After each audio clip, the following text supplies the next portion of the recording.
The North Pole used to be a no man's land, but these are the days when, by buying a ticket on a commercial airliner, you can fly across the North Pole and drink a cocktail at the same time. Yet only 60 or more years ago, about 35 years ago, our guest tonight found out whether there was any land north of the North American continent. He made that first discovery flight, and I must say that Admiral Byrd, our guest tonight, is not only our greatest living explorer, but he's been an inspiration to countless Americans. Admiral Byrd, you've been to both the North Pole and the South Pole. Is there any unexplored land left on this earth that might appeal to adventurous young Americans? Yes, there is. And not up around the North Pole, because it's getting crowded up there now, because they find out it's really usable, not only to live in, but militarily. But strangely enough, there's left in the world today an area as big as the United States that's never been seen by a human being. And that's beyond the pole on the other side of the South Pole from Middle America. And I think it's quite astonishing that there should be an area as big as that unexplored. That's a tremendous So challenge. there's a lot of adventure left down at the bottom of the world. Well, Admiral, do you hope to see that? I do. Well, Admiral, Yeah. would you say that since you've been to both the extremities of Earth, are these expeditions to such far-off places, are they getting easier because of modern techniques, or is danger still close at hand? Well, it's a little risky, but nothing like it used to be with the old slow planes and the small cruising radius where we had to put down bases. We replaced the dog teams, and of course that was a big improvement. But now the planes go much faster and they are safer, and they have a much bigger cruising radius. You haven't got the danger of a terribly heavy load.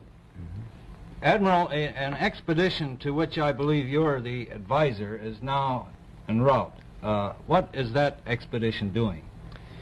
Well, that's the icebreaker Atka, and it's a reconnaissance expedition.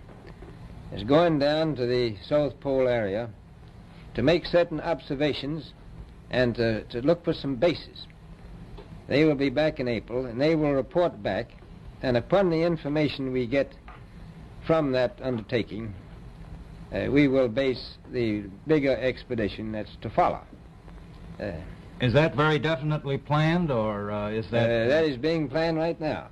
So I'm willing to say to you that there will be a number of expeditions that will follow, I think, year after year, at the bottom of the world, because the government has really become interested. Well, Admiral Byrd, I can understand, I think everybody can, the interest in the North Pole because it's so near our greatest challenger, Soviet Russia. But why this interest in the bottom of the world? Nobody living down there, is there?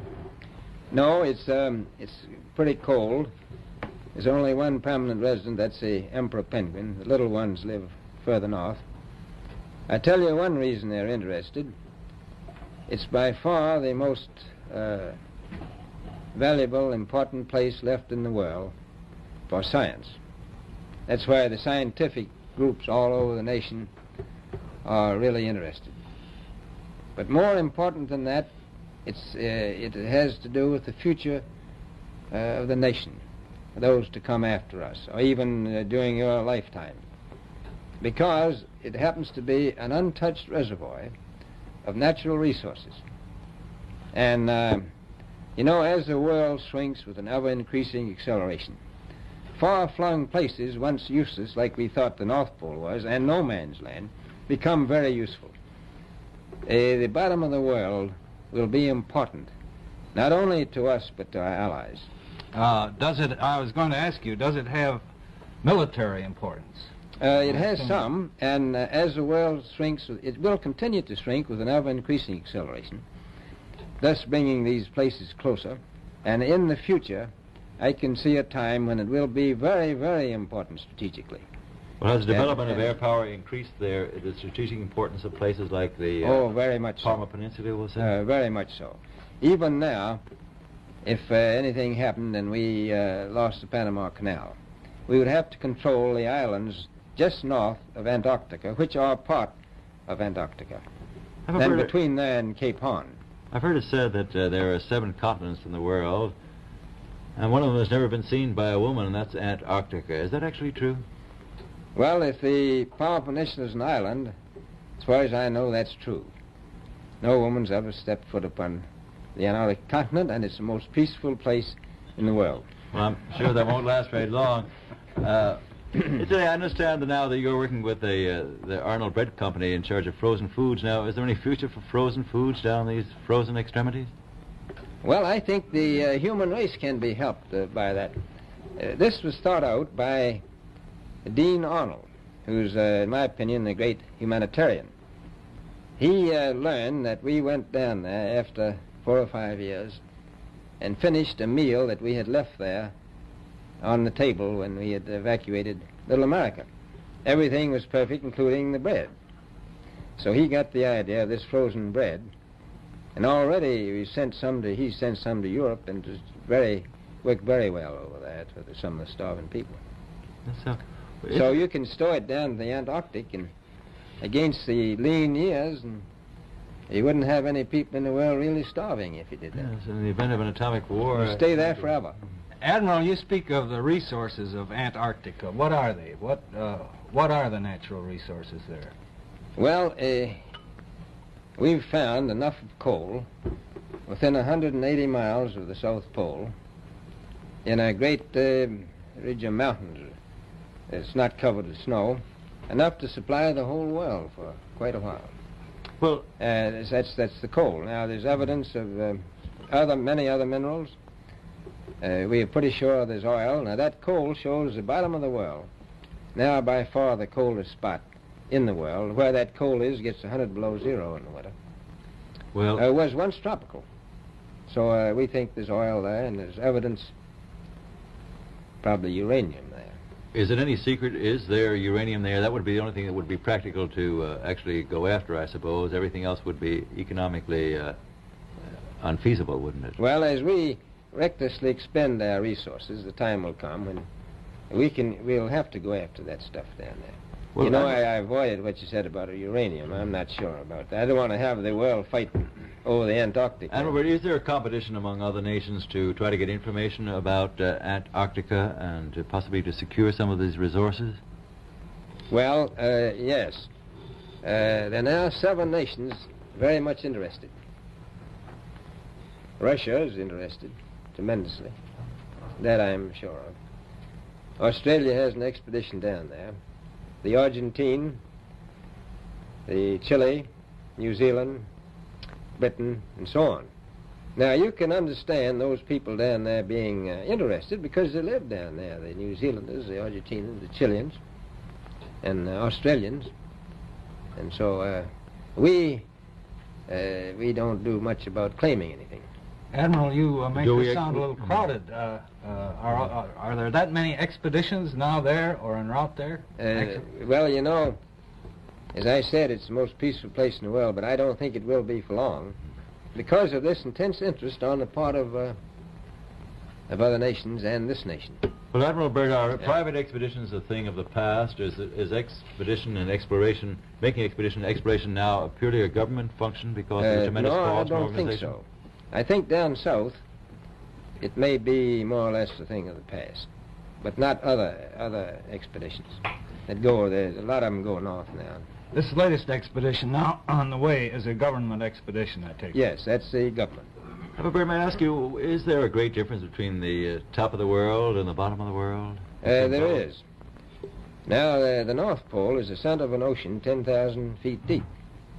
The South Pole, the center of a plateau, 10,000 feet high. The North Polar Sea is surrounded by continents slightly frozen.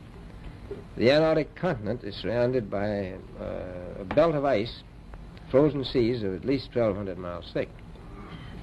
Now, the south is a plateau. It gets, in some places, 14,000 feet up. I've been over areas about 13,000, and it's a little bit chilly up there. So there's that big difference between the top and bottom of the world. The north really isn't very cold up there on the Arctic Ocean. Not compared to the south. Admiral Byrd, we often hear it said that our young Americans now aren't as hardy as their forefathers. Do you think that Americans do measure up to the standards, the physical standards and morale standards of the past? I do. I don't believe that. I think they're just as hardy. Well, what would you say was the most valuable factor on an expedition? Is it morale, or physical courage, or is it sheer equipment? Well, I've always thought that loyalty was by far the most important trait. The British told me that when I first went down in 28, that I couldn't possibly get through the winter night without a mutiny if I took more than 20 men. But to serve science, I had to take 42 men. Then I took 56 the next time, and so on. So, and I did find that loyalty was the most important thing during the winter night when it's very hard on your nerves. I think that's best trait. Well, that's a very valuable characteristic at any time. Well, thank you very much, Admiral Byrd. It's been a great pleasure to have you here tonight. It's a pleasure to be with you. Yeah. The opinions expressed on the Longines Chronoscope were those of the speakers. The editorial board for this edition of the Longines Chronoscope was Larry Lasser and Kenneth Crawford. Our distinguished guest was Admiral Richard E. Byrd. A Longines watch makes the most perfect Christmas gift. It has beauty, elegance, and enduring quality, and a universal reputation as just about the finest of the world's watches. Now, actually, barring accident or abuse, the Longines watch that you give this Christmas will be better than new after 5 or even 10 years of daily use. Time holds no terrors for a Longines. The exquisitely finished watch movement defies normal wear and friction, achieves unsurpassed timekeeping accuracy and reliability. Thus does Longines inner quality match Longines outer elegance. Among the finest watches of the world, only Longines watches have won 10 World's Fair grand prizes, 28 gold medals, highest honors for accuracy in fields of precise timing. Cased in precious metals, styled in the best of good taste, a Longines watch is a joy to own, an enduring symbol of your affection, the perfect Christmas gift. Yet, you may buy and proudly give a Longines watch this Christmas for as little as $71.50. Visit your Longines Whitnor jeweler agency and make your selection. Longines, the world's most honored watch, the world's most honored Christmas gift. Premier product of the Longines Whitnor Watch Company since 1866, maker of watches of the highest character.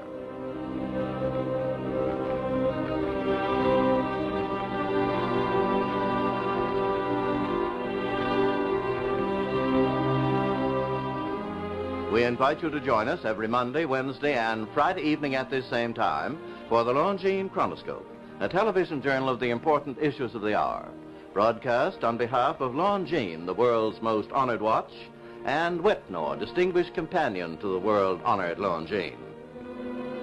This is Frank Knight, reminding you that Longines and Whitnor watches are sold and serviced from coast to coast by more than 4,000 leading jewelers who proudly display this emblem. Agency for Longines Whitnor watches.